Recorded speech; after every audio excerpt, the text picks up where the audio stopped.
tal? Bienvenida, Valeria. Hola, Susi, muchas gracias. Pues bueno, vemos que el semáforo económico está en amarillo, no está tan lejos esta cifra de inversión a la meta, que es 24%, pero estamos viendo que también se trata, la mayor parte de la inversión es inversión privada, ¿cierto? Exactamente. Este es un tema que hemos estado arrastrando mucho en México, como vamos, y tratando de poner más en la agenda nacional. El tema con la inversión es que la gran mayoría es privada y muy poquito es inversión pública. Alrededor de 3% del PIB es inversión pública y el restante del PIB es inversión privada.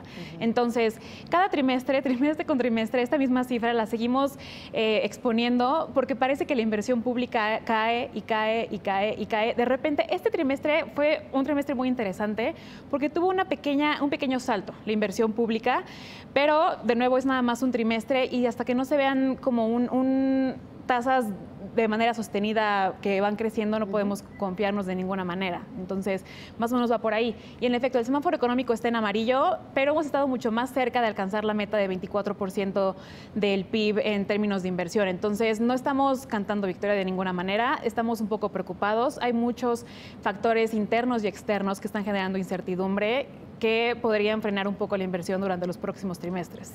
Pero esta inversión podría ser la privada, ¿no? Con esta incertidumbre de que no se ha llegado a un acuerdo en cuanto a la renegociación del Tratado de Libre Comercio de América del Norte, el cambio de gobierno el próximo 1 de julio, bueno, las elecciones y el cambio de gobierno el 1 de diciembre, tal vez esto me hace pensar que generaría incertidumbre para la inversión privada. Pero en cuanto a la inversión pública, ¿cuáles son sus expectativas con el cambio de gobierno, ya que se ha hablado mucho de la importancia de esta inversión? El tema de la inversión pública nos preocupa mucho, incluso con el cambio de gobierno. Fíjate que es muy curioso que todos los candidatos hablan sobre la importancia de la inversión, sobre la importancia de conectar norte con sur y México con el exterior.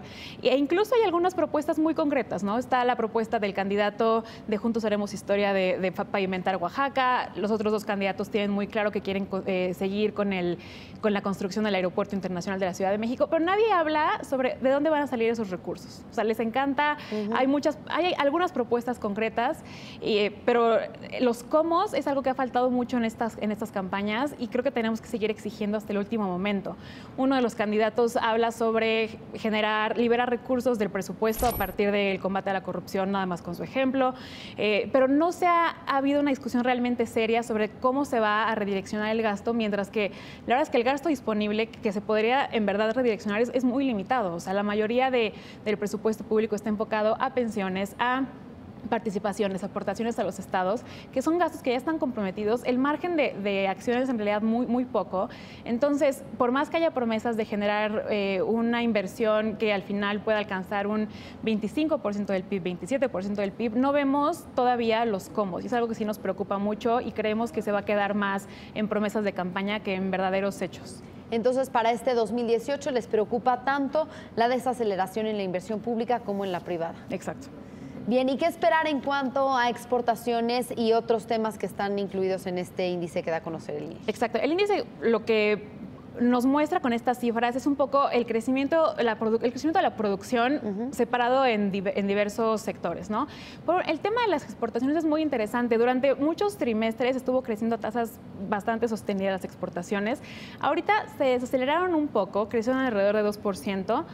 Pero no estamos tan preocupados todavía. Hay que pensar que esto es el tema de nada más un trimestre. A partir de abril el peso mexicano se ha depreciado muy fuertemente. En estos últimos días hemos empezado a ver que se empieza a recuperar. Pero esta depreciación puede incluso ayudar un poco a que puedan aumentar las exportaciones. Sí hay incertidumbre en el exterior, pero al mismo tiempo las exportaciones mexicanas no han dejado de ser tan competitivas como los han sido históricamente, ¿no? Entonces, es nada más un dato de un trimestre. No nos preocupa todavía el tema de las exportaciones. El tema del consumo privado, por ejemplo, que sí está metido en estos indicadores que publica el INEGI, va muy bien. O sea, creo que estamos muy acostumbrados, sobre todo en esta época de mucha incertidumbre y mucha campaña, ataques, violencia, a hablar muy mal de muchas cosas, pero en términos económicos, la verdad es que el consumo privado es uno de los refleja un poco que la economía mexicana no va mal, va bien, el crecimiento ha estado creciendo a ritmos muy buenos, muy positivos en los últimos trimestres. Y creo que también es un poco el reflejo de ingresos que están teniendo adicionales los hogares mexicanos, ¿no? Las remesas están creciendo, el empleo formal está creciendo, entonces es una buena noticia. Y me gustaría también hacer énfasis en el gasto del gobierno. Cuando salieron las cifras del crecimiento económico de este primer trimestre, era una muy buena cifra, 1.1% trimestral y 2.3% anual. Y yo decía que había que esperar a ver qué es lo que había sido el impulsor de este crecimiento, ¿no? Y sí creo que uno de los impulsores fue, sin duda, el crecimiento del gasto del gobierno. Este gasto del gobierno hay que pensarlo como el gasto corriente, ¿no? Todo lo que se dedica a sueldos y salarios, a transferencias gubernamentales, subsidios.